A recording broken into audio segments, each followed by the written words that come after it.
And live, ladies and gentlemen, mostly gentlemen, because how many women actually pay attention to college sports if it's not women's sports?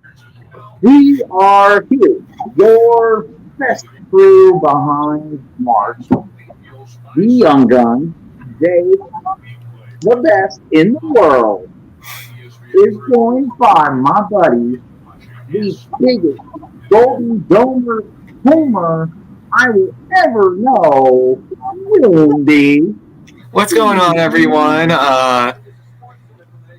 I'm sick of these SEC fans. I'm just going to say that. I'm sick of the SEC homerism. The man currently below me, the most down the middle, unbiased to a degree Alabama fan you will ever know, Mr. Jackson Johnson. The man who is currently off screen and will hopefully come back to us soon. The bird with teeth, the best homer of the ACC, more of a Dallas Cowboy homer, Austin Williams, and the one, the only, the greatest ever to do this business. I'm greater than Michael Jordan. I'm greater than LeBron James. I'm greater than Wayne Gretzky, baby. I am even better than Tom Brady. The GOAT and God of our business, Jeffrey from Only Talk Sports. All right. How are we doing, gentlemen? Doing really good, man. Happy to be here. Happy to be here. All right. So, even though I said we could wrap this part of the conversation up in about 5 minutes, there was a game, football game, played yesterday. So, let's get to it. Let's break this baby down, even though there's not much to break down. More like a slaughterhouse. The biggest thing I want to point out from this game, Stetson Bennett's not a GOAT. I'm sick of the social media already saying Stetson Bennett's the greatest of all ever do it. I'll give him that. He's a winner. The guy knows how to win games, but do they do it because of him? Not all the time, but he does know how to win. The biggest thing for me is a factor that, like, people either forget or just ignore the fact he's 25 years old. He should already be in, like, his third or fourth year of his rookie contract in the NFL. The problem is he was a walk-on at Georgia. He left Georgia, went to JUCO, and it's come to my attention recently from, I believe, our friend Edward, that when in JUCO, the eligibility does not go against you. So then he came back from JUCO to Georgia, and that's why he's here. Troy V said it was worth watching that intro just to see me look so uncomfortable. That's funny. Yeah, you are right, Buck. I'm like about Stetson Bennett's eligibility. That's why he's still, in college. Now he's not obviously anymore. This was his last year, but the reason he was here so long was because of the junior college stuff. You're right.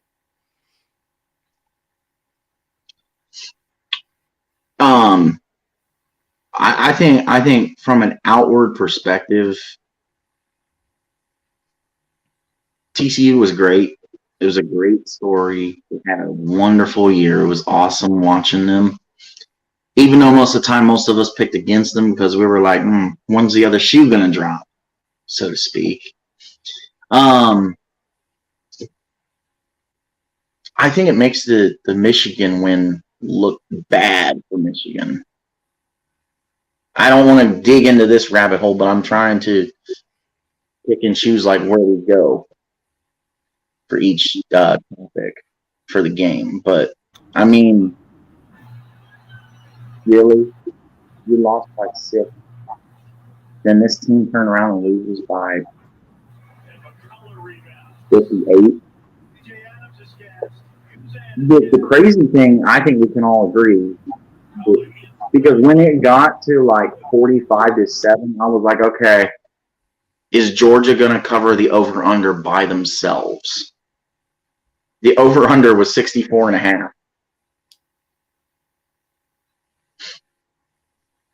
I'll say this, though. Michigan needs to stop worrying about how bad they lost to TCU and to clean their program up with this burger thing, man. They need to clean their program up. Oh, yeah. Well, the national championship victory now set for Georgia is now a 17-game winning streak, which is the longest streak in program history. Last set from 1945 to 1947. And their last loss was the 2021 SEC title game. And their 58-point victory is the largest margin in college football playoff history. And they became the first repeat champion since, guess who?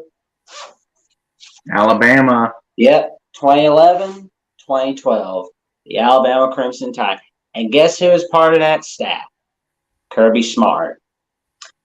And was the larger margin of victory than last night over a top 5 opponent?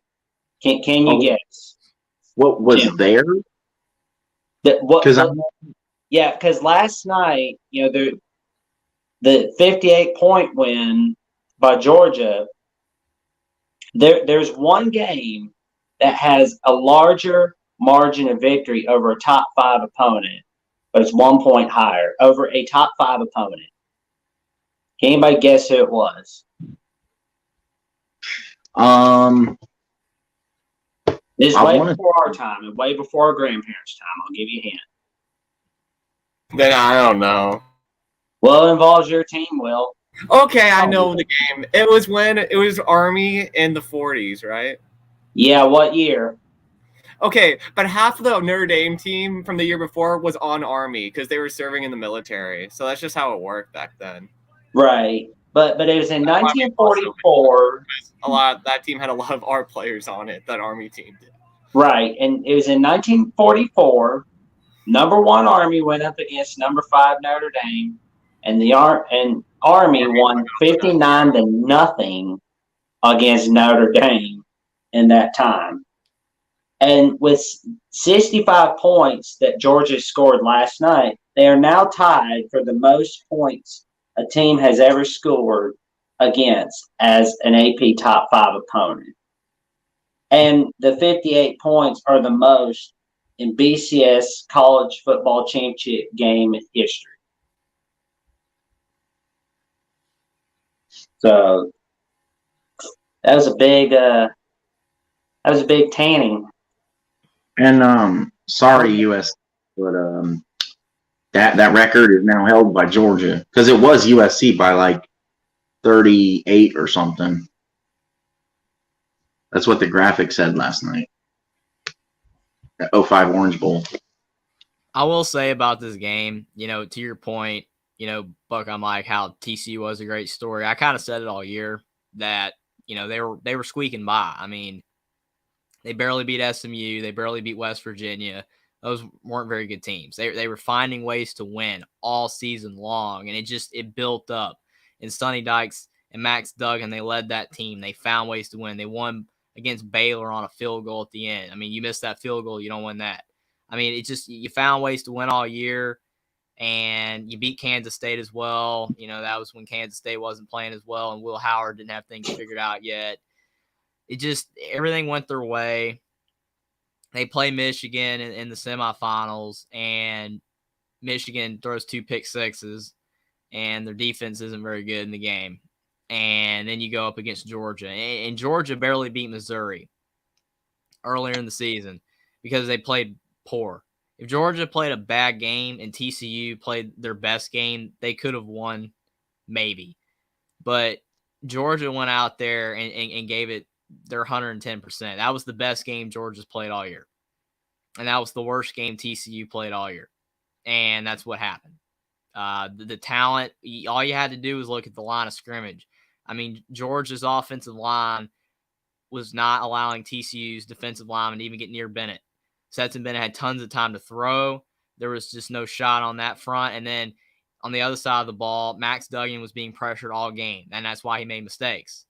The defensive line of Georgia was pass rushing them all game. I mean, you look at the skill position players. Yeah, Brock Bowers, he he is an athletic human being, and he gutted TCU's defense. But really, I mean, even though that was really important and all that, Stetson Bennett, he was mistake free. Like I said, TCU would have to get turnovers if they were going to win, which Georgia made absolutely no mistakes. It really came down to the lines of scrimmage. Georgia's just so much more talented on the lines of scrimmage that it gave TCU no shot. In Georgia, they played to their peak potential. That was the best game they played all year. Nobody was going to beat Georgia the way they played last night. Alabama couldn't have beaten them. Nobody could beat them. Ohio State, Georgia did not play as well as they did against Ohio State as they did against TCU. And I know the argument is that Ohio State's a way better team than TCU, but Georgia played their best game of the year. Nobody was going to beat Georgia the way they played last night. Absolutely nobody. And to your point about Brock Bowers, I tell you one thing: a lot of NFL teams, unfortunately, they're not going to get him in the 2023 draft, but he will be eligible for the 2024 draft. And let me tell you, folks, a lot of teams are going to come begging for him, especially the Titans. Just like they're going to do for my boy Michael Mayer this year. Oh yeah. Yeah, he's going to be a 5th round pick. No, he's not. He's going to be a 1st round pick. Mm-hmm. Look at the draft projections, Mike. Anyway, we're not talking about the draft. That's later this year. My biggest thing with the game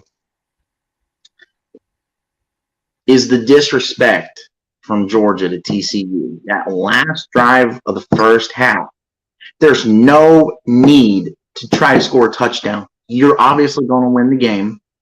And you have a comfortable lead. Just kneel the ball and go to half. And if you ask me, technically that should be an interception. If you want to be technical. But because it was a tie ball, he's going to be like a top 15 pick. we shall see. I mean, do any of the top 15 teams need a tight end? That's the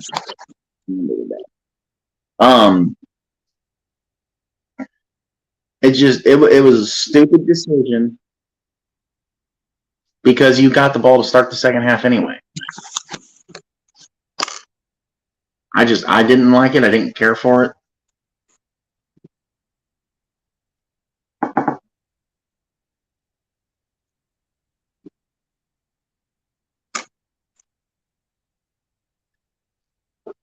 But yeah, so now we're going to see 2023 where Georgia plays for a possible 3-peat.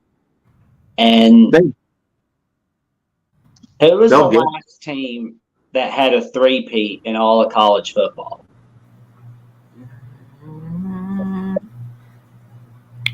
Was it Notre Dame under Leahy, or did someone do it after? It was Army from 1944 to 1946. So here's the thing with that. If you look at the schedule for Georgia, Georgia has 8 games against teams that had 5 losses this year.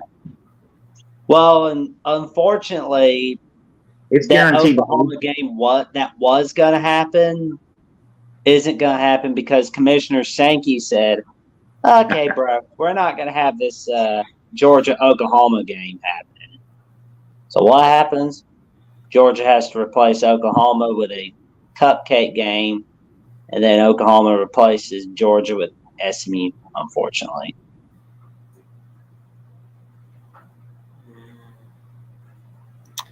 Yeah, I'm sick of these cupcakes in the middle of the season. I agree. I don't think any blue blood or any Power 5 should be having any of them, really. But that's just me. I agree with that. I mean, it's like, they're going to beat them 50-0 in most cases, and it's just a lot of times. I mean, specifically the SEC, it's to make a bowl game easier. That's why a lot of teams, they go 6-6, 2-6 in the SEC to make a bowl game. That's what it's really for. I don't necessarily think it's really for the Alabamas and the Georgias. It's just that's what the SEC does. to help them make bowl games easier. It just ends up benefiting those top teams as well because they get a tune-up game before they have to play a tougher game. So it's almost basically a bye. But it's like, I don't know. Like, to Jeffrey's point, I feel like it's more beneficial to teams like Kentucky, Vanderbilt, if they're ever actually good enough, Mississippi State, A&M, Rutgers, Indiana.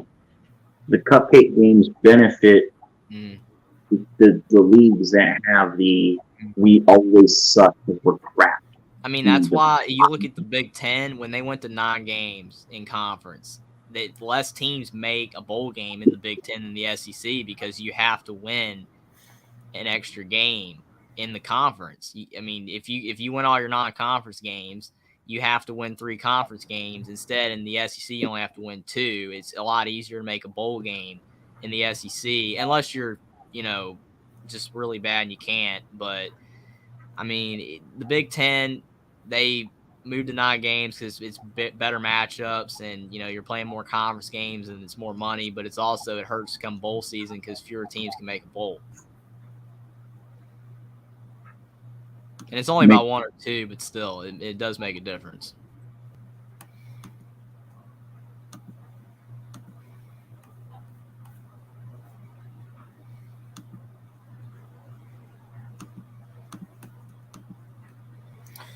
Yeah. It's just well, do you guys think that Georgia's going to do it again, or are you putting your money on Bama or another team? I know this is early, but do you think they'll do it again? Well, I remember watching. I heard a little bit about the halftime show where David Pollack was talking about Georgia being like the kings of college football, right in front of Nick Saban. Yeah. So I'm thinking maybe Bama wins it all. Maybe Michigan finally wins it all. Who knows? Maybe Georgia runs it back again with a 3-peat. I really can't say at this point. It's way too early. I mean, I know Georgia's going to be the odds-on favorite early on the season, right early on in the preseason because of what they've done. But, I mean, they're going to have a new quarterback. I mean, it's going to be interesting. Alabama's going to have a new quarterback. It's too early to tell at this point. I mean, right now, I can't, like Jeffrey, I do agree, can't give like a definitive yes or no. I would have to say probably yes, though. Like if you do something and force me to make a pick, I would probably say yes, they're going to repeat. And, that's fine to a degree, but it's like,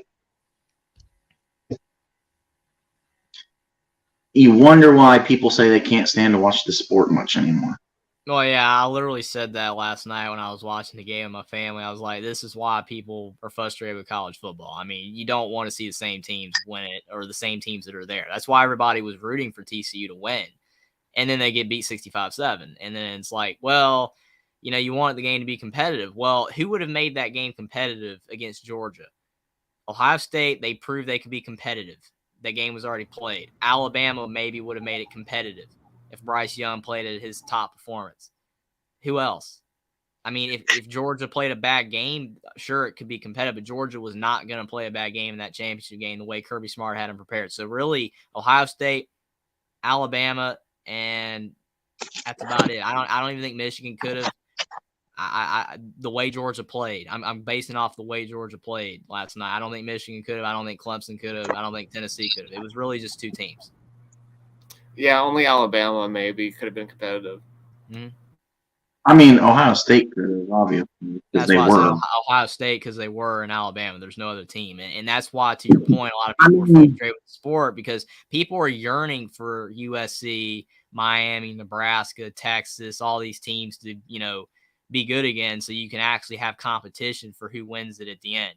I mean, you're never going to have the bottom dwellers win it unless they somehow make a miraculous comeback. But those former, blue bloods or whatever you want to call them, those former teams that used to be great, if they can return to greatness, then it would make the field so much more competitive, and you would not be having Georgia or Alabama dominate the sport, or even Clemson for brief with Dabo. I mean, you would never have this again. It would be, oh, USC's winning it, Nebraska. It's like those teams are USC's obviously playing better, but if their defense doesn't improve, they're not going to win a championship. But Nebraska's been gone for years. Miami's been gone. Texas can never get above 8-4. It's these teams are capable, but they're not getting there. Well, Nebraska could get back up in the near future with Matt Rule as head. That's what I'm saying. Maybe they will, but until they do it, then we're stuck with who we have winning it over and over. Absolutely not. Will, you need to, at least for next year, you need to kiss that dream goodbye. You're not making the playoffs. 10-2 is the floor next year, Mike. I'm telling you, 10-2 is the floor. Okay, but guess what? 10-2 doesn't get the job done being an independent. No, but this is the year. This is going to be like, these are going to be the two least talented teams under Marcus Freeman. So talent, Will, do you think Tyler Buchner is going to be the guy, or Sam Hartman is going to have a better shot to lead him to the playoffs? Sam Hartman with a good O-line, there's a possibility. I'm not going to say that he will be, but there's a possibility that he can be a Heisman finalist with the O-line that we have. I mean, Sam Hartman, if he, Wake. Unfortunately, when you're on a team that's not considered a great team, like that's why Drake May wasn't a Heisman finalist until toward the end of the season, and then obviously struggled at the end because he played for North Carolina. But you look at Sam Hartman's stats; he put up great numbers at Wake, but he played for Wake, so that's why he was never in the Heisman discussion. Plus, he threw a few too many interceptions. If he had fewer picks, then he would have been in the Heisman discussion. But that's totally the key. If Notre Dame is a significantly better team than Wake, and they are, but if they play like a significantly better team, he went 11-3 at Wake. I can definitely see him at Notre Dame with a good offensive line, to your point, and a good defense. They could make the playoffs. That's what I said in the video I made about Notre Dame. Can they make the playoffs? Yes, they can. It's a slight shot, but they can. Sam Hartman's really good. The question is, yes, Notre Dame can win the big game in the regular season. But can they win the big game in a New Year's Six or a playoff game? Well, at least win a New Year's Six game in the next 3 years. No, stop saying that right now. Your best chance was Oklahoma State in the Fiesta Bowl, and you blew it with a 3-touchdown lead. Because we had an interim DC.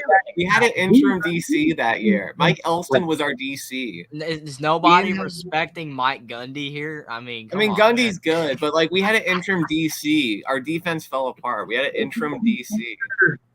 Doesn't matter. You had a 3-touchdown lead. Because if you want to blame defense, then why'd your offense stop functioning? Because your offense should have been able to keep it up. That's kind of like the Colts Vikings. And our O-line wasn't the O-line wasn't but they didn't put up points either. The O-line was bad that year too. The O-line only got better this year. Okay, your O-line was bad that year, but yet you were still able to put up 4 touchdowns on Oklahoma State. Have a 3-touchdown. Adjustments. There's something called adjustments, Mike. I know, but you should be able to adjust the same. Well, we couldn't because our O-line sucked. Exactly. But now Edward just said Gundy is crap. He is a man. He is 40. I'm a man. I'm 40. Come after me. Yeah, I mean, I was being sarcastic a bit on the Gundy talk when I was like, not respecting Gundy. I mean, but he's not bad either. To Will's point, I mean, he's not a bad coach. It's not a disgrace to lose to Mike Gundy. Even if you're Notre Dame, the only reason why it's a disgrace is because, to y'all's point, Jackson Buck, I'm like, Notre Dame has choked so many of these games that when you keep But we're going to be more talented. We're going to be more talented, and we're going to have. But if Notre Dame can start to win these games, then that narrative will go away. So we've been hearing that things are going to get better for years. Supposed to be 2 and 3 years ago when you played Bama in the playoff, and then the year before you played Clemson in the playoff, and look what happened. Teams weren't as talented as Clemson and Bama, but with the recruits coming in, that talent gap will shrink. Spencer Rattler, Buckeye Mike. At least they did beat Spencer Rattler. Well, I mean, I could single-handedly beat Spencer Rattler. You guys picked everyone, all 3 of you, all 3 3 of you guys Yeah, picked. and you almost I'm didn't saying beat To him. be nothing. fair, I only Almost picked South didn't beat Carolina him. by 4, but Shoot, I didn't did say pick 'em, anything. but- Jeffrey's the one talking about Spencer Rattler for me. No, I'm actually defending Will here. At least they beat Spencer Rattler. I mean, they True. won a pseudo big game. That's not a not big game. It's kind of a big game. Not a big game. So all of a sudden, the Oh, whatever they bowl beat it was. the SEC, man. Gator Bowl. If this We've was been the the real, SEC. if this was the real, then it would be like, oh, that you can't beat the SEC Notre Dame. You can't beat them, but they did. They won. No, the narrative is not Notre Dame. It's Ohio State can't beat the SEC, and that's blatantly obvious unless you're like Ohio stacked. State would have beat South Carolina. If Oh, yeah. Marvin Harris had They got almost beat Georgia, and they would have, to Jackson's point, Marvin Harrison Jr. was in the game. They would have. Well, I think if Ryan, because that's the thing, and I want to touch on this briefly because we're supposed to talk about the game, but Ohio State had 5 drives in the fourth quarter, 2 field goals, 3 punts. So Are you it's Ryan Day out? Are you Ryan Day out? Like, what happened with? Because of the offensive wasn't as good down the stretch? Do you think that this is Day's fault and that he should go? I don't think Ryan Day should go, but a perfect example of Ryan Day slowing it down, kind of to Buckeye Mike's point of how he does, when they have a lead, kind of take their foot off the gas. All you got to do is look at 2020 Ohio State, Indiana. I mean, when they were up 35-7, and then Penix leads them all the way back, ties the game, and then Ohio State has to score one more touchdown to win. If Ohio State had kept their foot on the gas, they still could have beaten Indiana by a lot. So, to your point, he needs to do a better job of continuing to do what got you the lead. You got to continue to play. Georgia did that against TCU. Again, TCU's a weaker team, but look at what they did. They just kept destroying them the whole game, and then they beat them 65-7. To Troy V's point, Buckeyes, again, lost their tight end running back and their best wide receiver in the game. I've pointed that out a gazillion times. I completely agree. If they did not have those injuries, Ohio State wins. It's unfortunate. Yeah, I mean, yeah, but that was a quarterback having his first start in forever, and he was rusty and not as good. But if he was healthy the whole year, we probably would have beaten USC, we would have beaten Stanford, and we would have beaten Carolina by 3 to 4 scores. okay, man. And Marshall. Marshall. Mm-hmm. Stanford. See, that's the difference between you and me, and why it makes me upset when people come after me, because you have the gold domer blinders on all the time. Me, I try to be as real as possible. Well, Buck, I'm like, to be fair, you are rooting for a team that in most years in a one-loss team is a bad season for Ohio State, whereas with Notre Dame, they've been a 3-4 loss team many times lately. The expectations are nowhere near as high for Notre Dame right now. Even though I know. arguably they should be, but Notre Dame hasn't been at Ohio State's level. That's why it's different. I mean, what I'm saying is, because Notre Dame is an independent, you have to go undefeated every year. We could have one loss most years. They Well, did starting with the they did 12 make the playoff with one loss that one time. Might have been twice. I can't remember. It was once, though, they did. Once. Mm-hmm. But why? Because of where they were positioned at the end. And Like things 2015, if we didn't choke against Stanford, we would have been with one loss as well. See? Choke. And see, that's the thing, though, Well, that was Jeffrey. because we had Brian Van Gorder as our defensive coordinator. Like, that guy was literally an idiot. I could have called a better defensive game plan than what Brian Van Gorder did. And I'm not that smart.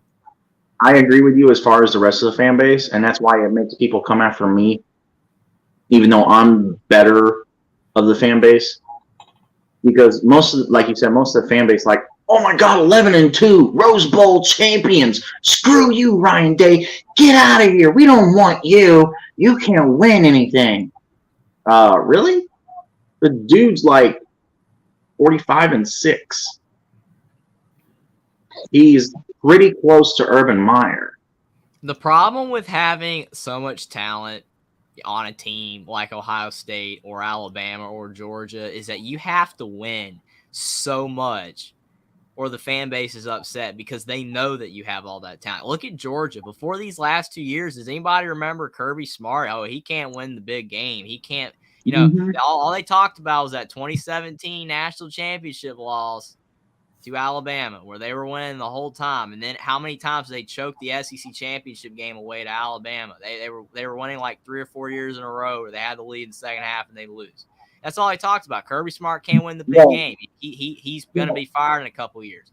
And then the last 2 years they won a national championship, and now Kirby Smart's the greatest coach of all time. I mean, it literally that is how ridiculous fans are for certain teams. And their mindset is that you have to win. And I totally get it. When you have that much talent, you expect to win championships or close to that. Yeah, but Kirby Smart is the same guy he was then that he is now. He's not suddenly better. It's just his teams are more talented now than they were then.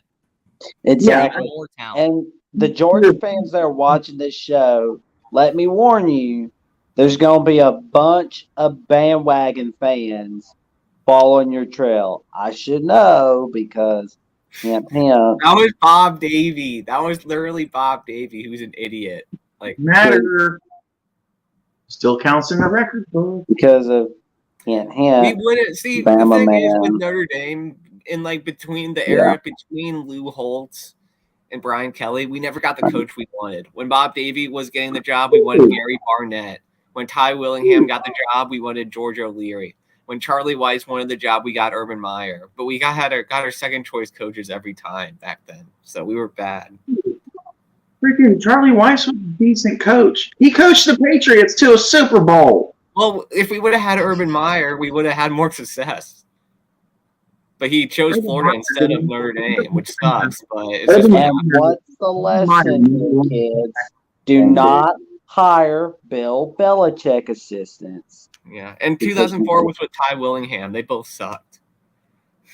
And one thing to remember, Georgia fans, you're going to see a lot of bandwagon fans, and you're going to hear a lot of people say, I was always a big Georgia fan. Ask them what their record – ask those bandwagon fans what their record was in 06, just as an example. Take it from me. As a Bama fan, we got a lot of those bandwagon fans. So. Oh, I know, man. I'm with you because so many people say I'm a bandwagon fan. I'm like, yeah, I'm not a bandwagon fan. I've been watching them since I was like 3, and then I actually know people that are bandwagon fans will be like, man, I've been watching Alabama football since I was a kid. And it's like, I'll be like, well, what happened, in the 90s? Like, who was quarterback? Who, they don't know. It's because they just rooted for them because they were the best team. Now Alabama's technically not the best team anymore. It's Georgia, so I agree with you. It's the same thing. It's ridiculous, but it is. Yeah. So you can't stop. So, Georgia fans that get a hold of this episode, watch out for that. So to your point, like about Kirby, it's like I really only know this because I ended up going back and watching it, stumbled upon it. Uncle Lou smashed the crap out of his TV after Georgia lost to Georgia Tech under Kirby Smart in 2016. Yeah, in his first season. Mm-hmm. After the Mark Richt tenure, which he got fired for not winning enough. Yeah, it was John Cooper, Earl Bruce, all over again. I mean, the thing is, Georgia, I had respect for you. Rooted for you guys last year. You have lost all my respect. All my respect. Because when you're up 52-7, your starters are not supposed to be in there. Your starters could have been benched at halftime. I don't care you want to jam it down their throats and make them choke on their own success. I like this one right here. Urban is good for leaving a team in sanctions. I mean, he won 2 national championships with Florida. He would have won at least 1 with Notre Dame. Sad. True. Yeah, I wonder why they didn't go for him instead. I don't know why they didn't wait it out for Urban instead. They should have been a little patient in 2021, but oh well. Well, we wanted to save that recruiting class, and I don't think Edward said, "I bet you would. Will you never see a natty win?" we'll Like, come see. on. I'll see one, man. I'll see one. Troy At says if least. they're aggressive, they will get that natty. Yeah. It's like going back to the original thing. It's like I only watch the games because I love the sport. I don't really, and I'm even talking about Ohio State with these blowout wins. I am losing interest in the sport. Yes, I want to see Ohio State win. But why am I watching a game that's 54-10 in the third quarter, and the freaking starters are still out there? Well, they learned their lesson from 2017 against Bama, I guess. They were scared that they were going to choke it. Yeah. They were like, Really? we're not letting that happen again. The thing is though, you dump the Gatorade on Kirby 5 minutes to go in the game. That's fair. I mean, yeah. Will just needs to tell Notre Dame to bend some runs. What does that mean? Bend some runs. Hell if I know. Is there an Urban Dictionary thing? Is this something we shouldn't say out loud? I don't know. But we do have some stories that we should talk about, Blake Corum returning to Michigan for the 2023 season. Gentlemen, what's the reaction on Blake Corum returning for Michigan? I mean, what a dynamic duo that's going to be. Donovan Edwards and Blake Corum. Holy crap, that's going to be big. That was stupid. Why is Do you that? think that he would have returned if he hadn't have got hurt, or do you think he would have returned anyway? He would have went to the draft. Mm-hmm. I agree. That's what I thought. Or it could be he's looking to get that natty. He wants a natty, but here's the thing, and we'll talk more about this in a bit. But there's so much limbo with Harbaugh. Everyone's starting to point towards him leaving Michigan. That's like, what is the point of even staying? Because if they just put an assistant coach in as head coach, they'll probably have the same amount of success if they keep the coordinators. Well, he is a top candidate. At least short term. I'm not sure the recruiting would be as good, but at least the short term. Yeah, I'm seeing that he's a top candidate for the Broncos after the interview with them. So it's kind of like Harbaugh and Russell Wilson. Wow, that would be a pretty good dynamic duo right there. This is a good point by Troy. He's hurt more than he's letting on and doesn't want to go through the combine. Mm-hmm. That could be true. I mean, because he definitely had a really good shot to be drafted fairly high, and then he gets hurt. It just, to me, that's why he's coming back. But you don't know. Corum behind that overrated. But what about the Colts? I would suspect that the Colts would want to get Harbaugh. The Colts is the best job available, I think. How's that? I mean, I feel like if they just get like a better quarterback, and I feel like they can. Do you guys think if Jim Harbaugh was smart, he'd stay at Michigan or take one of the NFL jobs? Oh, I would stay at Michigan, but he wants that ring. He doesn't want his brother nagging him every Thanksgiving, showing him that ring. He wants. Yeah, I think he's going for that. NFL, man. I don't know, man. I mean, I'm thinking it's. You can have more and better success and not have to take his to get the success in the NFL. As long as you go to a decent, not crappy, throw in the trash, dumpster fire team. Is that you talking about like the Arizona Cardinals or the Panthers or what? I mean, both. There is a bright side of him going to the Cardinals, Mike.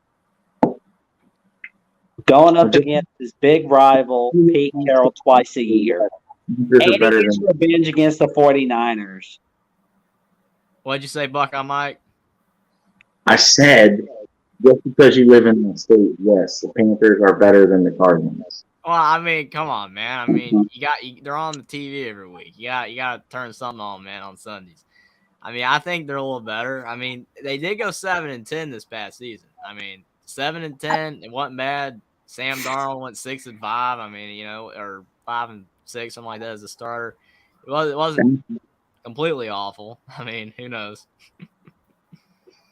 Oh, Clint Moses was talking about the Broncos have no draft picks and no cap space. No one wants to go there. No one wants to go to Denver. That's a bad situation. The bright side of Harbaugh going to the Cardinals would be this. Going up against his biggest rival, Pete Carroll, twice a year, and he gets a shot at revenge twice a year against the 49ers. Think about it. Sorry, Edward. You get a shot at revenge against the team that fired you. So, I mean, that would be pretty cool. That's what I'm saying, Troy. He's only going to go to somewhere where you can almost have instant success. He's not going to last at teams like Arizona, who suck. The Panthers, who suck. Can't even get their interim coach. He did a good job. I think they should keep their interim coach. Oh, that NFC South division is easy peasy. I mean, really think about it. If you really, really, really think about it, I mean, Right. Tom Brady's not going to be at the Bucs forever. Who knows how long he's going to be playing quarterback? Oh, that's what If you're at the Panthers, I mean, there's a really decent shot you could win the division if Jim Harbaugh went to the Panthers. And all you got to do is probably go 10-7. Well, they cream that whole division. That's what they would do if Harbaugh was their head coach. I mean, again, I'm not,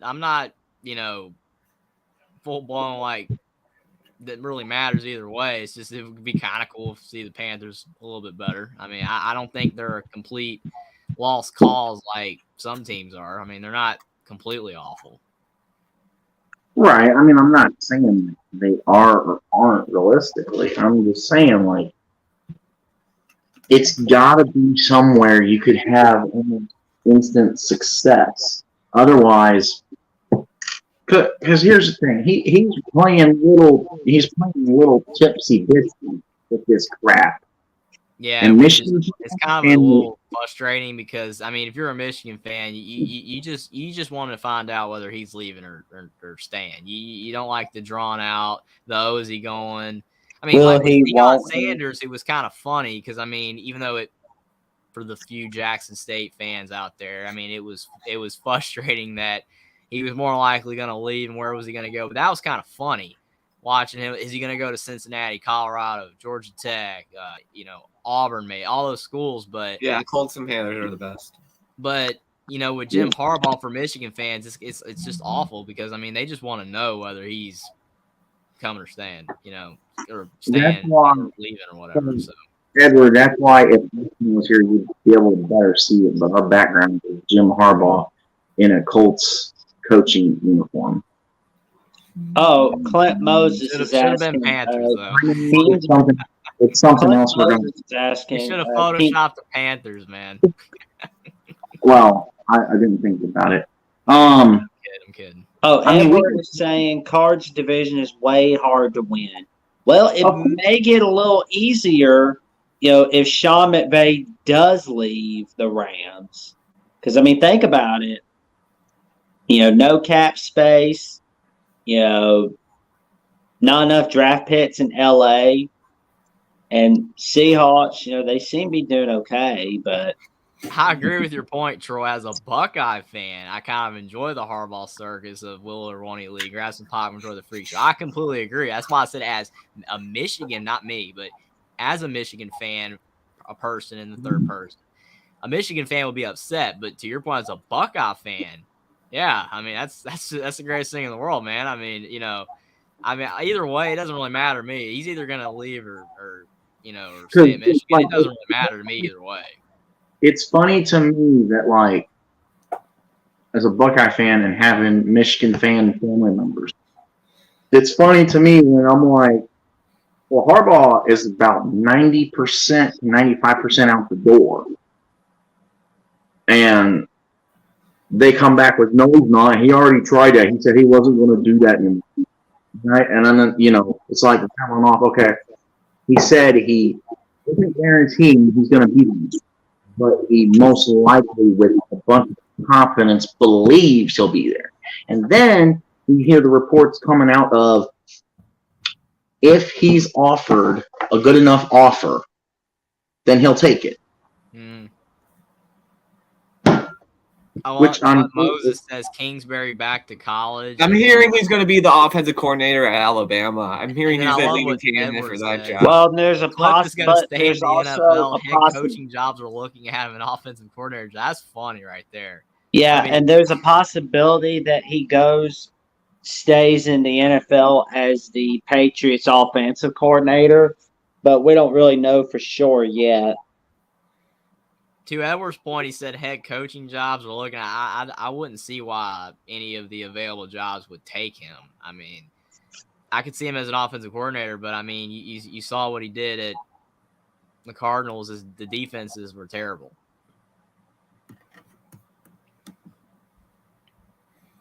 No. I'm talking about this.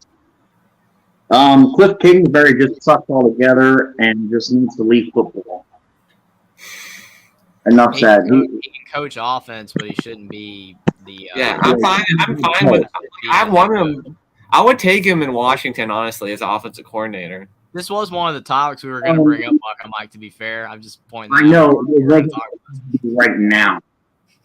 Okay. But I guess we're listening to the chat so they can pull the show now. So, but to your point, you have bigger problems to deal with. You don't need Kingsbury. So don't even say that. Well, I mean, the problem is, like, who can fire Snyder? Like, no one can fire Snyder. That's the thing. Roger Goodell. He's a coward. Yeah, if he grew a hair, he would do it. Yeah.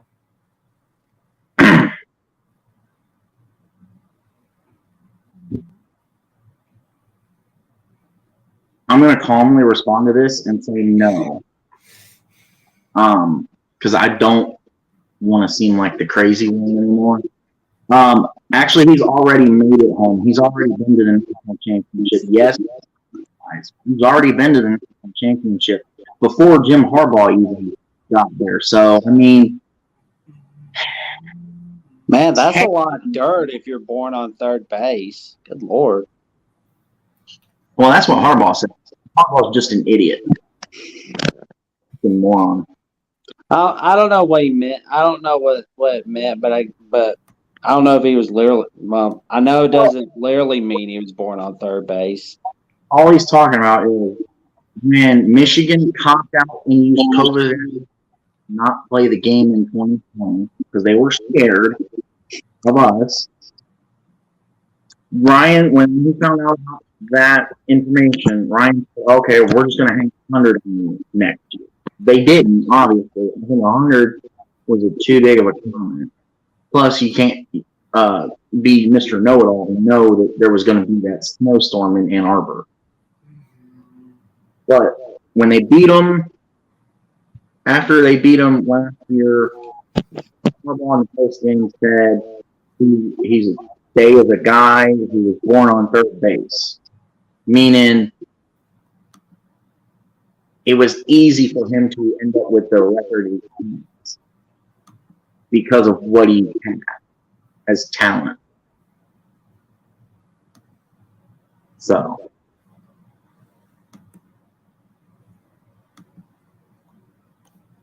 but Kingsbury stuff, yeah, it's overrated. He'll be an OC with the worst team that the Giants. Stop being a head coach because you're not good. He's obviously not a good head coach, but I do wonder if Bama gets him.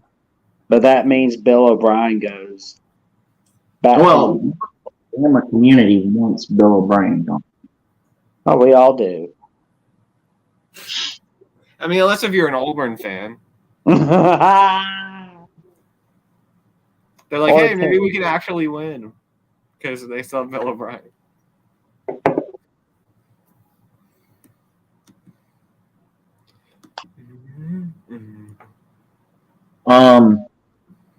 So the AP poll, the final AP poll for this season was released. It had Georgia 1, TCU 2, Michigan 3, Ohio State 4, Alabama 5. What do we think about that? The poll's a joke, man. The AP poll's a joke. Think so? Like, the playoff poll is the only one that matters now. Like, why are you even here, AP poll? Right.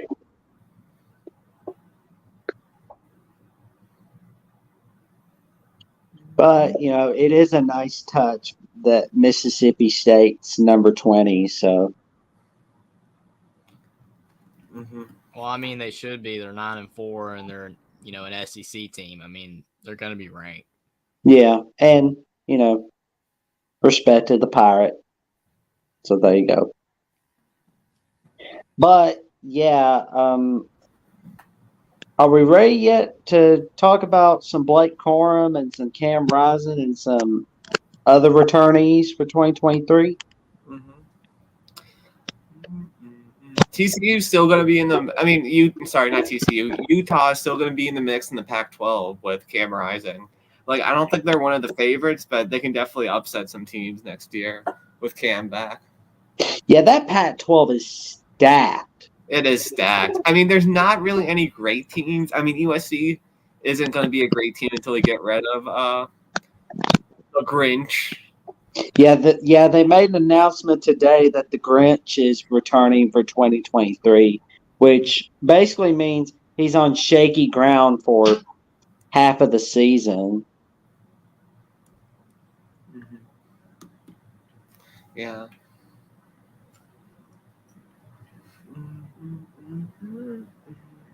Yeah, Alex Grant should not have been retained for yeah. USC.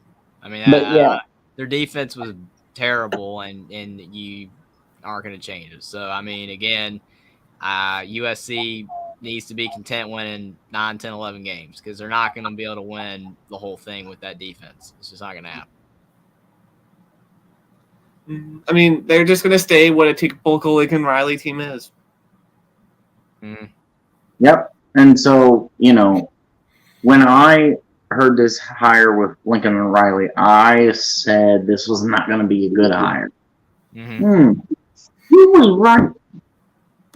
Why? He never had a defense. Well, it was a good hire if you wanted to improve from 4-8 to 11-2, but it's not a good hire if you want to win it all. That's what I mean. Mm-hmm. Oh, I know that's what you mean. I'm just saying from the perspective of, at least they're better than they were before. They're just never going to make the ultimate goal. So, I mean, again, it is what it is. I mean, no matter how much, USC fans want to win with Lincoln Riley, they're not going to win until he invests in defense, just like Cliff Kingsbury with the Cardinals. Their defense was terrible. And getting J.J. Watt at the end of his career does not count. It doesn't count as making your defense better. Yep, you have to have a good defensive coordinator, and you have to coach up, and you have to have talent on the defense and coach it up, and that's how you win. You can't have a bad coordinator and no talent, or in the case of the Cardinals, older talent. It just doesn't work that way.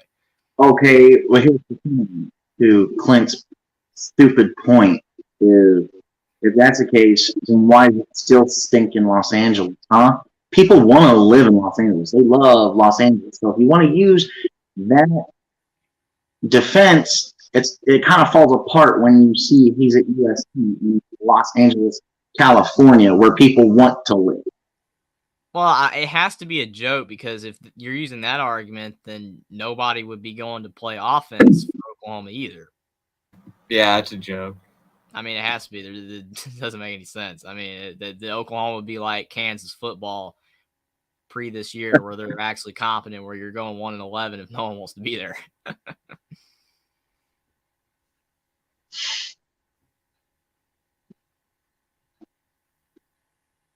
But yeah, that Pac-12 is going to be stacked. I don't know how Oregon State will do. I mean, way too early to say, but not so sure passing game is going to get better with DJ Ukulele. I really would like to, Clint's here. So, Clint, how do you feel about DJ Uyunglele? I wish Connor Johnson was in here, man, because that really is an interesting point. I mean, you look at DJ, like, oh, he's the highest rated quarterback that Oregon State's ever had, but it's like, is he actually going to help Oregon State? I'm not sure. He could, but he could also struggle really bad too. And Oregon State actually takes a step back with a quarterback that's supposed to make you better. I mean, I feel like, for example, if you want me, hold on. If you want me to give respect on DJ's name, DJ needs to win games 8 to 10 games. Well, Oregon State won 10 games this year with Ben Branson at quarterback. So okay, all 12 games. I mean, I'm not trying to up the ante for DJ, but I'm not. But I mean, really, Oregon State had a really good year with not the greatest quarterback play in the world. I mean, it got the job done. I mean, Ben Branson didn't, ruin it for him, but yeah, I mean, DJ, he probably should win a lot of games. I mean, he's a talented quarterback, has all the potential, but he hasn't consistently put it together. So if he has a great year, if he plays to his potential, Oregon State could win more than 10 games, but I don't know if he will.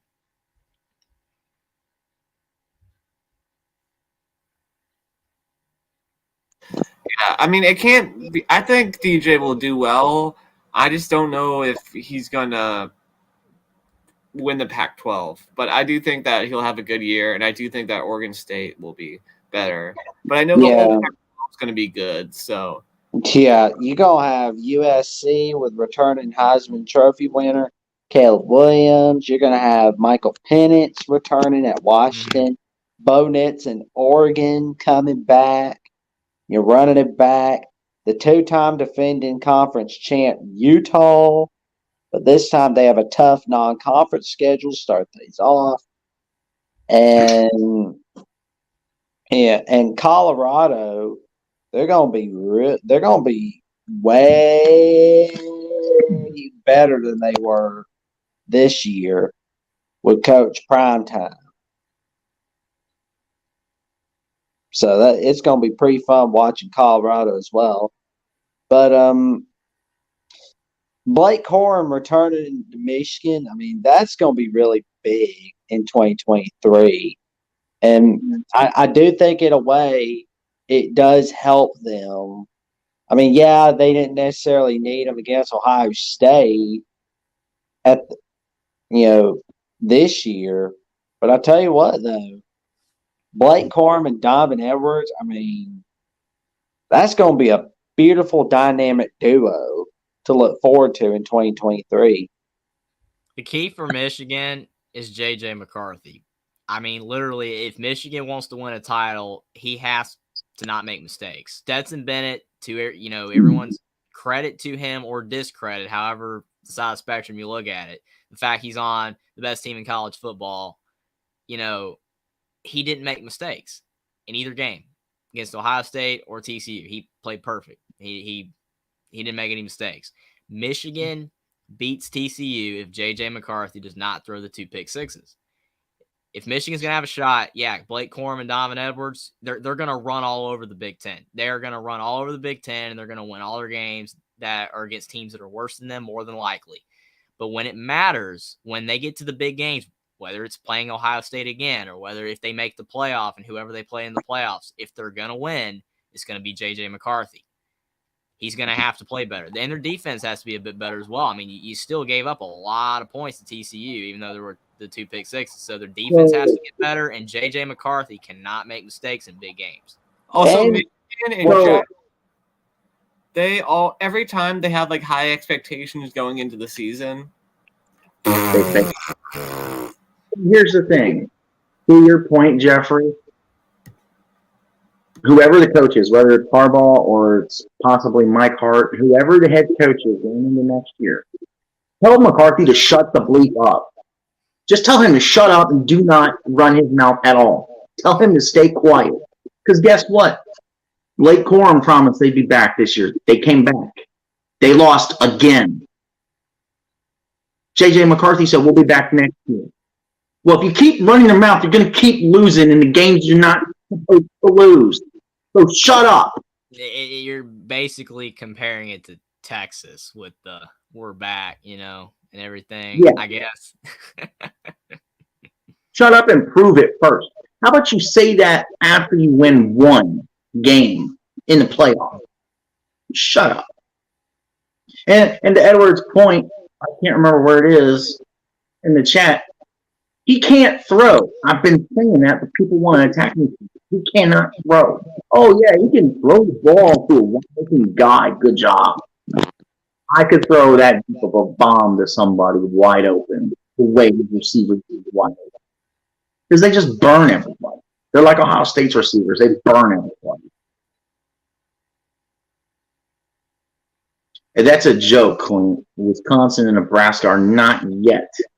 Yeah, I was going to say, it's going to take Nebraska a few years, 2 or 3 years to get back to beating Michigan and Ohio State potentially. It's not even a guarantee. They're going to have to get a lot better. Nebraska is not in good shape. Now, obviously, the transfer portal can turn programs around. Washington 4-8 to 11-2, USC, but I don't know if Nebraska is really ripping up the roads that much in the portal yet, in recruiting yet to have a big turnaround. Wisconsin, they got more than Nebraska does currently, but it's going to take them a little bit of time to, challenge them. Unless Michigan just, to y'all's point, chokes, then maybe, If Mike Hart is the head coach, that team will crap. Hey, Troy's right. I thought JJ did a good job throwing it to the TCUD in the playoff as well. Those were perfect throws, man. You just give them a win. I never said 3 yards on 5 us, Clint. It hasn't been that way since. Yeah, I was like the only team that's still trying to play that way, and it doesn't work anymore. You have to open it up. That's why Charlie Jones left for Purdue. Charlie Jones was not getting anything going at Iowa because they don't throw the ball enough, and when they do, it's 3rd and 10 and it's incomplete. You got to throw the ball on first down sometimes. You cannot run the football on first down every single time. It just doesn't work. I know no one cares, but that's why the Indiana offensive coordinator got fired in 2021, because you've got, even though he was hobbled and lost his confidence, you have Michael Penix, but you're going to run the ball on first down every time. That's why you're fired. Can't do that.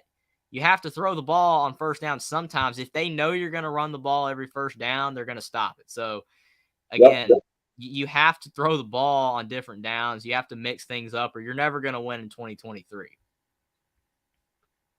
And that's why I'm telling you they need to get rid of Brian Ferentz. I'm sorry, Kirk. I know he's your kid. But you should treat your kid the same way you treat all your other assistants. The same way. If you're going to give special treatment to your kid, you need to give special treatment to the rest of your staff. Yeah, Kirk Cousins and Brian Ferentz is reason why that you do not hire your friends and family to work for you. Because anytime you got work problems with family and friends, it's going to come home with you.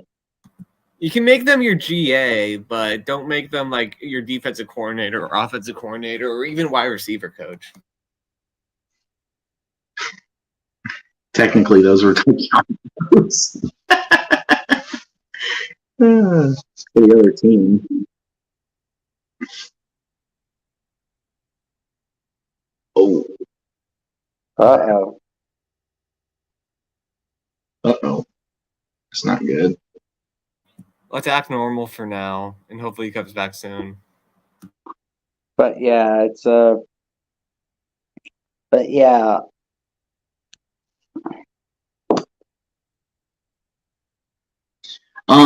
So the next thing. hmm,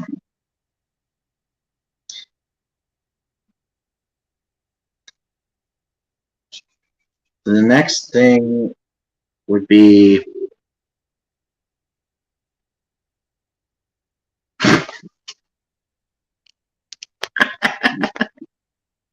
um Our bold predictions, right? well, he's not here. Not yet. Yeah, not yet. What do we think about Kentucky bringing them? Liam Colin getting him to return. Yeah, Pretty big for Kentucky, especially with what he's got at quarterback internet. next year. Devin Leary, man. Like, that's going to be super big. But will it result in a breakout year in 2018, 2021 is the question. 8 wins.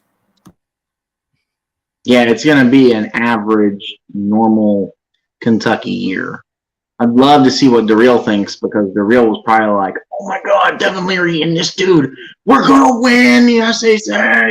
Okay, Yeah. dude. Darrell, you're welcome to come on here to tell us what you really think Kentucky's going to do against certain teams in the SEC. Man, I don't know why my internet keeps dying. It just did it again. Sorry about that.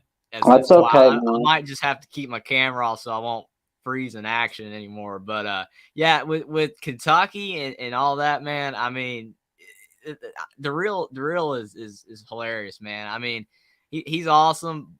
You know, if you're a guy that loves talking about a team that's not actually that good and saying they're going to win it all, but I mean, Kentucky is not built, you know, to win 10, 11 games this time, you know, all the time. I mean, Mark Stoops, he's done a really good job, but I mean, Kentucky's got a long way to go. And I mean, I know you got Devin Leary, but I mean, Devin Leary didn't even play in the bowl game, and there's more likely when at the end of the Kentucky season, he's not going to play in the bowl game for Kentucky either if they make it.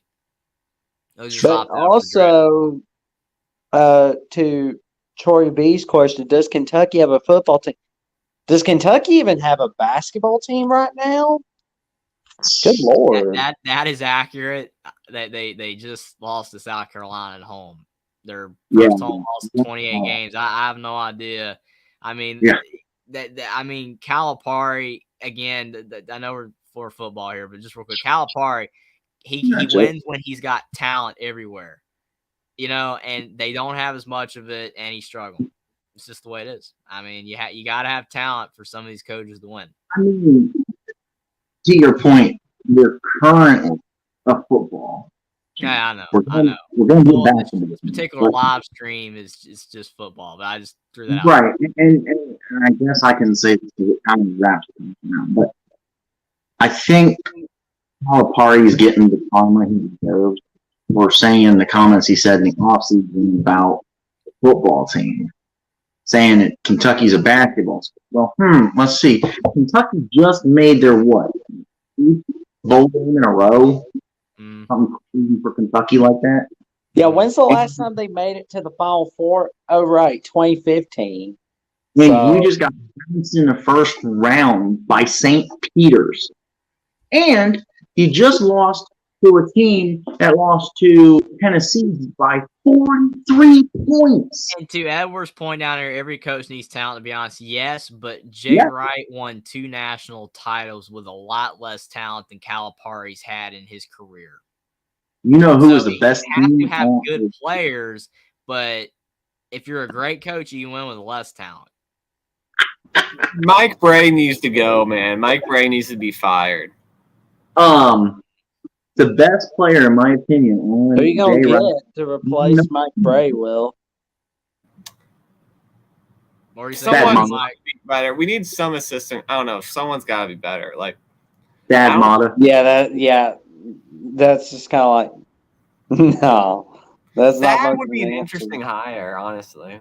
I mean, he What were coached you at saying, Ohio Buck, State. Mike, about the best player on Villanova's team? Real quick, what were you saying? So, in my opinion, the best player on the Villanova teams during his 2 championships Mhm. had to be my dude, Dante DiVincenzo. I love that guy. And Dante DiVincenzo is nowhere near as good as the 10 or 15 best players that Calipari's ever had to play for him. What up, traveling fools? How are you, man? Up in the house. There It's we all go. about the you. It's all about the About the you. you. It's I all agree about with that the word about the title for senior versus freshman. Still, it's impressive what Jerry did. Ryan and James. That's my opinion. Dante was my favorite player on Villanova. That's my opinion. Was he actually the best player? Probably not, but I like him the most. Well, a very underrated player. You know, it was kind of after when they were good. Phil Booth was underrated.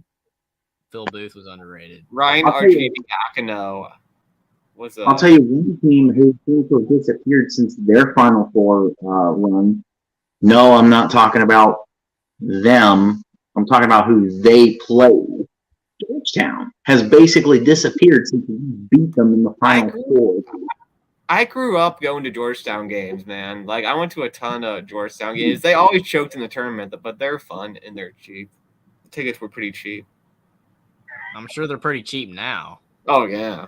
compared This to U everything else. is not the U, Edward. This is the U Miami, not the U for Utah.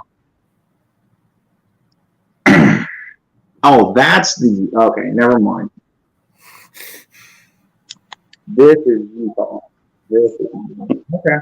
Actually, that makes How sense. about we just say instead of hand signals that Miami's not very good at football right now and they need to get better?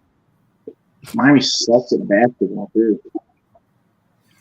Yeah, well, they're better than they used to be because they got all those players in the portal because of that billionaire. True. What's the problem right now with college? They're ranked 16th in the country, Mike. They're in the top 25. I don't care. They suck. They almost made the Final Four. They were in the Elite Eight. When? Last year, they were in the Elite Eight. Are They you lost sure? to Kansas. Yes. Yeah, they did. I mean, Isaiah Wong, their guard, he's really good. I mean, you would know, but I believe you. I mean, it happened. I mean, again, they're pretty good this year because I mean they got Nigel Pack, you know, and that center. Okay. Kind of hard to pronounce. But Just if you want to credit something to why I don't like ACC teams, well, yeah, I mean, again, I mean Miami, the guy, you know, the billionaire guy, he helped Miami out. I mean, that's why they're John better. Ruiz, yeah. I mean, otherwise they probably wouldn't be doing very good because Jim Larinaga was there for a while and they weren't winning anything. They had Okay. some good years and some bad years with Jim. hey, I confess, Miami's a good basketball team, but people don't really care enough. Well, to Troy's point here, we miss one of the best era of college basketball back when the Big East was must-watch TV and the A's was something special. That was yeah, a good I mean, 30 for 30. The 80s Oh, I love that. were really good in basketball, man. I mean, you had You, a lot of other You know- teams besides the normal teams winning. you know who the best underrated player that play basketball at Syracuse was? Pearl Washington. I'm thinking within the last 25 Kemba years. Walker. Kemba He Walker. was- Kemba Walker played for UConn. Yeah, that's Yeah, what I so- said. Kemba Walker, Connecticut, 2011. Cardia Kimbo. Well, I thought Buckham was asking, or Will was asking Syracuse or something. Yeah, I mean, Yeah. the only my players that mistake. I come thought to you my said mind, Big East in general. the only player that come to my mind, the two players for Syracuse is Christmas and Fair. Those are the two that come to my mind. I remember those guys back like 10 years ago. Really? Jerry Yeah. McNamara. What about him? Those guys come to my mind. Scoop Jardine. That was a good name. I remember that name. Scoop. So you don't remember in the Big East tournament when Syracuse and UConn were in the Big East Hmm. when my guy Jeremy McNamara went off on UConn, and I think it was the Big East semifinal. Hmm. You don't remember that? Well, I mean, I was younger. I'm just talking about in the last 18 years. Yeah, I remember. Now that you mentioned it, I remember. I mean, I know what you're talking about. I'm just I saying mean, in the last 10 years, If those are the two I remember. you go, no, I said within the last 25 years. Oh, I know you but- did. I'm talking about when I actually watched the game. You know what I'm saying? Right. Where I can Yeah, remember. You're good. That's I get you.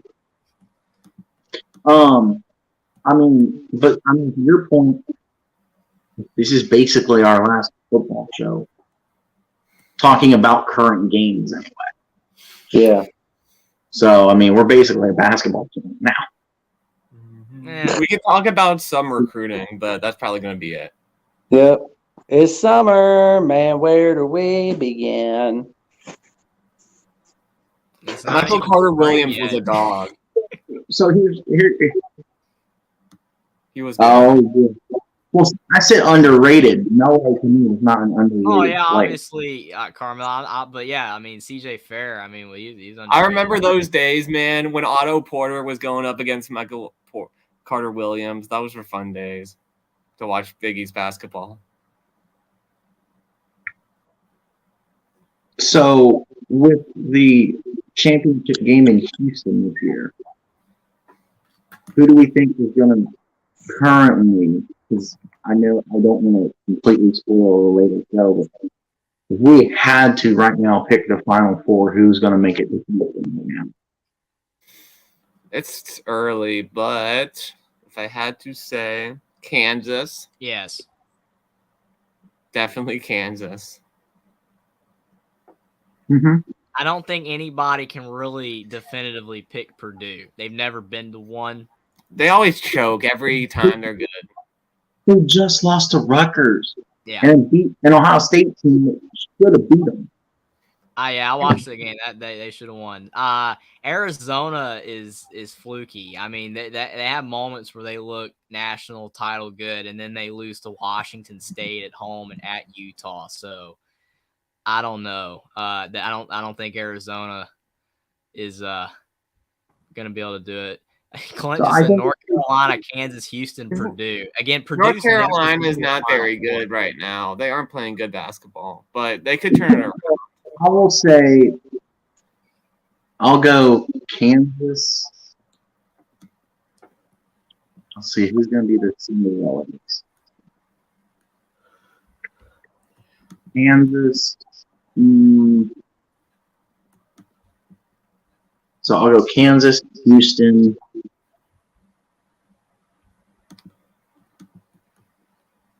Gonzaga. I guess that's the. The last team will be. Last team will be Ohio State. No, I'm kidding. It's gonna be it's gonna be Alabama.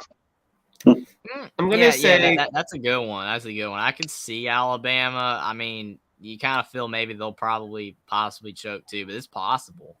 I'm gonna say Kansas State. Kansas State's looking legit right now. Alabama and Houston. Ooh. Wait, so you're gonna have teams in the same conference in the Final Four? Yeah.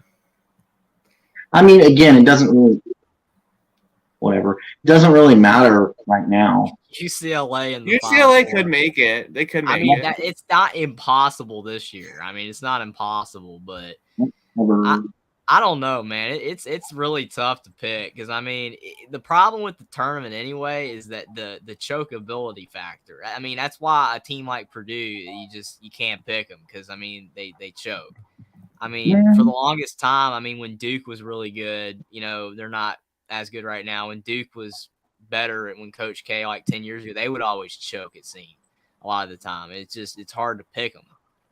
Oh, I got a good one. Bama, Arkansas, Connecticut, and Houston as the Final Four. UConn's really good, but again, they've kind of had some slip ups as well. But I think they have a shot. And Arkansas, they got to get healthy. I mean, they've already lost Trayvon Brazile for the year with an ACL. That hurts. And Nick Smith, their star freshman's been in and out of the lineup. So if they don't get healthy, Arkansas has absolutely no shot. They have to get healthy, and they're not getting Trayvon Brazile back. So that's a tough loss. But if everyone else is healthy, I think they have a shot. But how good it looks for the Big 12 that Houston's looking really good. Like, good Lord. Currently, it doesn't matter.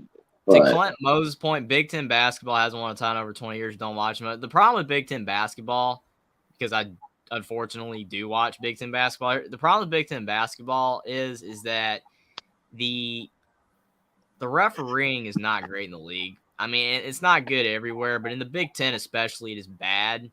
And It's if you think of Pac-12 refs, they're big in football. They're Big Ten refs in basketball. And the problem is that when the refs are so inconsistent in Big Ten play, and I'm not gonna call out certain teams that get benefit or whatever, or some teams that don't, but it's like certain teams. Wisconsin.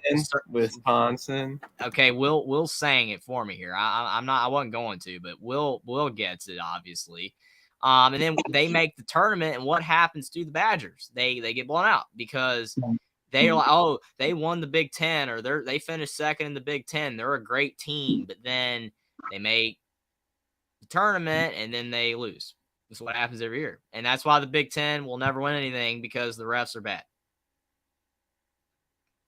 and the teams are not constructed to win a title. I mean, you look at where the talent's going.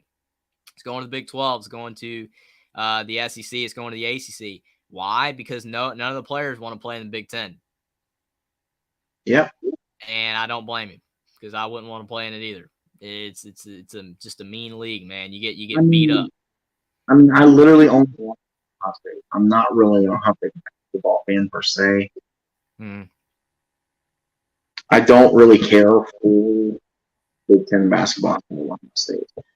My focus in basketball is I love VCU. And it's not just because of you. I love Gonzaga. I wish Gonzaga would have beat Baylor. That was irritating. Well, the undefeated streak would have been over, though, man. The undefeated streak would have been over. Yeah, but that's like the thing about Gonzaga. Indiana. I mean, come on. Gonzaga would have been undefeated. They're the best regular season team. But then in the postseason, they come up short. And that's just such a shame about Gonzaga.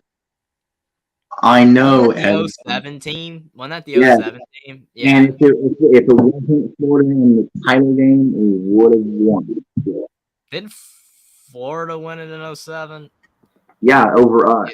Yeah, because they won 2 titles in a row. Yeah, they're repeating. Yeah, I remember they had Ohio State had this guy Kraft that was really good. I remember. Yeah, Aaron Kraft. He always his face got really red. He was so good, man. He was so. I good. love Aaron Kraft, man.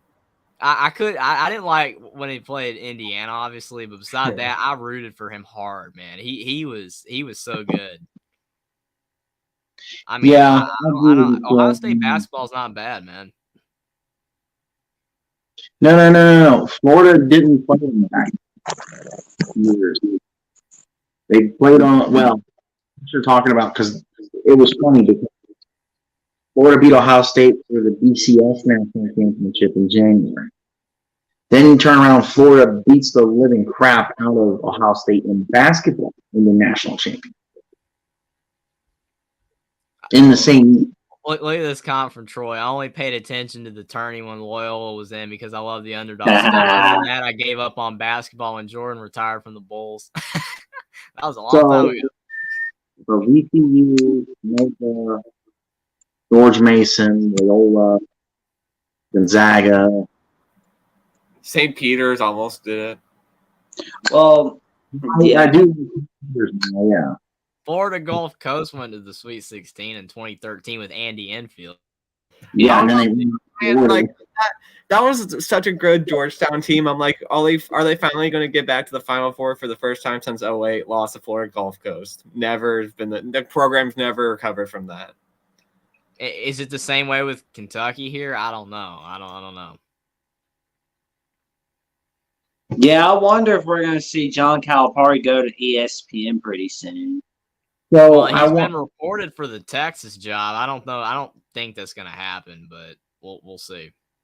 I want to go more in depth in this when it comes to tourney time. Mm-hmm. But offhand, what is your guys' I'm not going to say favorite. I'm going to say most memorable tourney moment. Bradford Burgess's shot to beat Florida State to send VCU to the Elite Eight. Conference tournament or just March Madness? March Madness. Oh, you got me there. There's a lot tons, of them. man. There's tons. Well, There's so many I moments. say memorable and not use the term favorite because mine kind of falls into the memorable for what it ended up turning into. But that Louisville kid who went down the corner, shot the three against Duke to win the game, and eventually the whole thing, and he broke his leg. Oh, You want memorable? That's pretty memorable. yeah. Hey, to Clint's point, Yeah, don't put that image on my Carolina losing Natty on a half court. That was memorable. That was Yeah. insane. I watched that game, and I mean, I was again, from Carolina. I was rooting for Carolina, but I mean, at the end of the day, man, I was so happy for.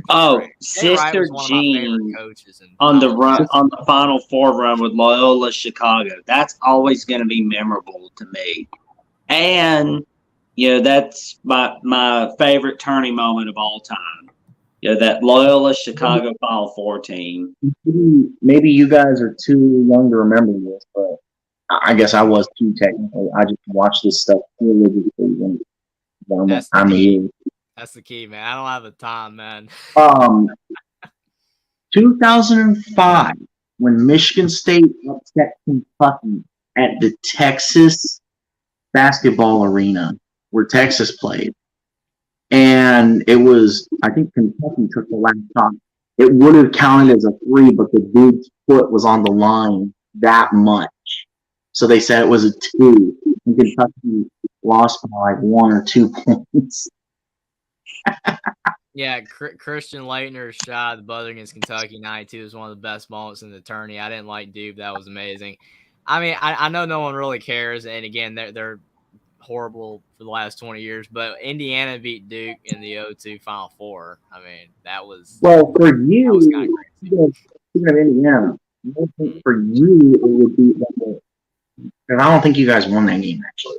I was gonna say the 0-2 title against Maryland. I would have thought for you. Yeah, the Juan Dixon Maryland team. 2018 was Sister Jean at Loyola Chicago.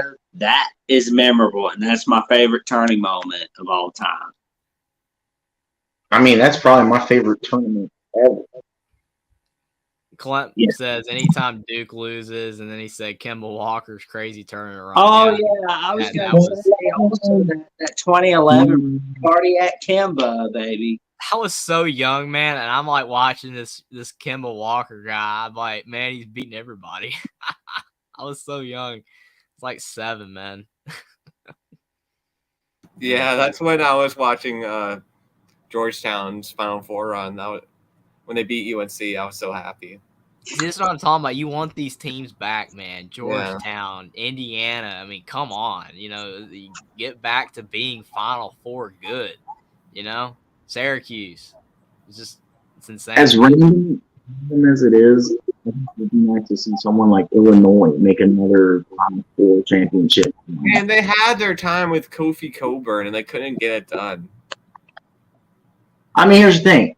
In 04 to 05, if freaking Devin Williams and crew wouldn't have ran into North Lackey and Mayo, I think was his name, the center, they would have won the title. And that's the irritating part. Like, okay, for example, Michigan State would have won in 09 if the opponent wasn't Tyler Yeah, nice name, dude. Tyler Hansbrough. And I North just remember Carolina. him with the mask on his face, like when I was a really little kid, just watching That dude him took so many with charges. taking the shot against Duke. Like I don't know if it was like I think it was like an elbow, and his like nose with blood was just running out. That was like one of my first college basketball memories. Man. It Same was here. I was disgusting. so young, and I'm like hiding my eyes, like what's happening. I will say though, Indiana again. The 2013 year was their best year they've had since 02. When Tom Crean couldn't coach against the zone to save his life, but if Indiana didn't play Syracuse in the 2013 Sweet 16, they could have won it all. But he couldn't coach against the zone. All right, gentlemen. That was a nice preview for the changing thing. I think Our it's bold time. prediction for 2023.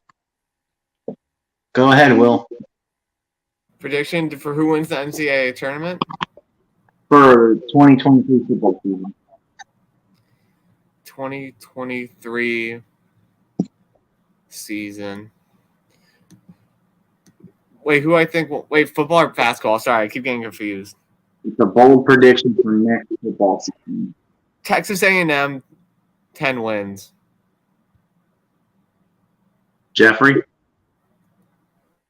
Go ahead, Jackson. I'm still thinking.